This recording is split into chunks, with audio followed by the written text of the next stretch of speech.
जुम्मे की नमाज पढ़ के यूं दुनिया भागती है, ओहो हो, पता नहीं कौन सी पीछे आग थी जो बुझाई जाएगी। और आज तक लोग मसला पूछ रहे हैं कि जुम्मे की बाद वाली सुन्नतें कितनी होती हैं। मैंने कहा कितने साल हो गए जुम्मा पढ़ते, कितने साल हो गए, अभी तक सुन्नतों का नहीं पता।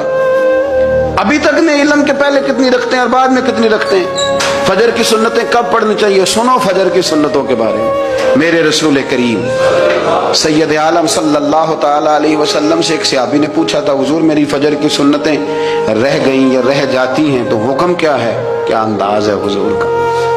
बुखारी मुस्लिम के लफ्ज़ सुनो, हुजूर सैयद आलम सल्लल्लाहु अलैहि वसल्लम फरमाने लगे, उसने क्या पूछा था, हुजूर जवाब क्या देते, फरमाया फजर की सुन्नतें कभी ना छोड़ना, फजर की पहली 2 सुन्नतें कभी ना छोड़ना। या रसूल अल्लाह सल्लल्लाहु ताला अलैहि वसल्लम मेरी रह गई हैं, रह जाती हैं। फरमाया फजर की 2 सुन्नतें न छोड़ना, फरमाया फजर की पहली 2 सुन्नतें मुझे दुनिया और दुनिया के अंदर जो कुछ है वो सबसे ज्यादा प्यारी है।